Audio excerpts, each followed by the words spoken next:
What are you seeing, and what are your biggest concerns in cybersecurity right now when it comes to leaders protecting themselves? Yeah, over the last couple of years, the AI has started to work for both the good guys and the bad guys. This sense of understanding personal cybersecurity, especially for senior executives, isn't just a personal or a family consideration. It really becomes part of the corporates inside their fence line.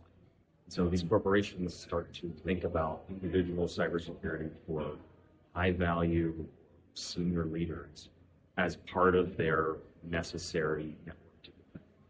And if you're a CEO or if you're a C-suite leader, your ability to communicate effectively, clearly, transparently, and trustworthy with your workforce is an essential capability, especially in those larger organizations.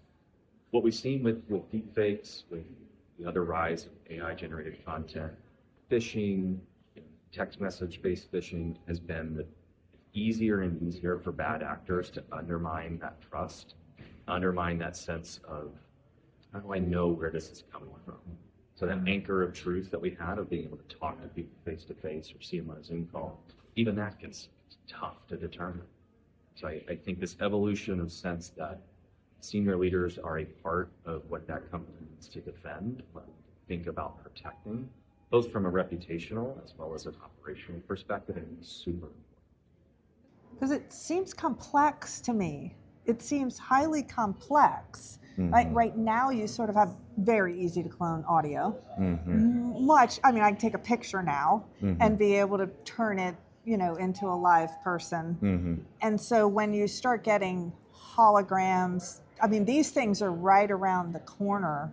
What do you think the first thing a leader should do, though, to protect their identity? Like, is there something they should be saying to their team members, their company? What are a couple of things they could do to protect themselves right now?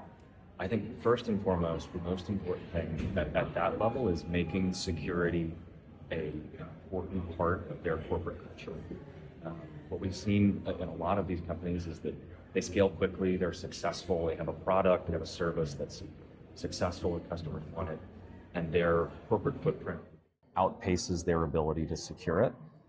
And so building in security as an element of the corporate culture of those organizations is super important. Then these conversations about deepfakes, about phishing, or about awareness of risks become a natural part of this company doing business. Because the reality is that these senior leaders and their teams are very high value targets for criminal actors and nation state actors alike. And so making sure that employees and the leaders are aware of that risk by introducing security into the corporate culture and into the boardroom, I think is something that's super important to increase that awareness and make sure that companies are responding to risk and managing it appropriately. So let's say I own an organization and I say, okay, Andrew, I want you to come in and talk to my leadership team. What kind of message are you giving to leadership teams right now? As a whole, if you don't think about anything else as a leadership team, what should you be thinking about? That's a really good question. It's one of the first things we ask customers or organizations we partner with is, what do you want to capitalize with when it comes to AI? What specific benefit are you looking to derive from it? And understanding how to educate those organizations on their specific risk. For our angle for data security with AI systems, but we start by understanding what is the goal for your enterprise when you're talking about onboarding a business AI solution, you're talking about using this AI tool, what's the value you want to get out of it? Everything needs to support creating value, and that includes security, and that includes risk management. Security should be a driver of that, not a blocker to it. Oh, right. And so it's, how do we protect you in getting there? And so you probably have, I'm thinking some leaders, I know we do, that are very quick, let's go, but they haven't had their security. And then if they spend too much time in security, they're not going to be able to capitalize on what the opportunities for that industry or that business are, right? Yeah, the last thing we want is for security to slow down innovation or to slow down an enterprise's ability to adopt AI.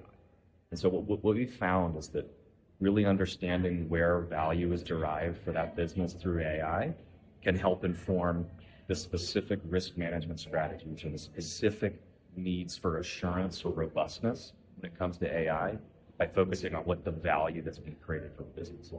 Oh, that's nice. It's reminding me, like when you go to a manufacturing company, we do a lot of manufacturing, they have like these daily safety stand-ups. They won't let you go into a room or a meeting without going, okay, where are the exits? What's the safety tip for today? It sounds like what needs to start happening is those daily quick huddles for cybersecurity need to start happening at organizations. Absolutely. It's tough because it's driven by both technology and the threat. And the threat is getting better and better, especially with now being able to use AI. Those tools work just as good for the good guys as they do for the bad guys. And so phishing emails work because they're good.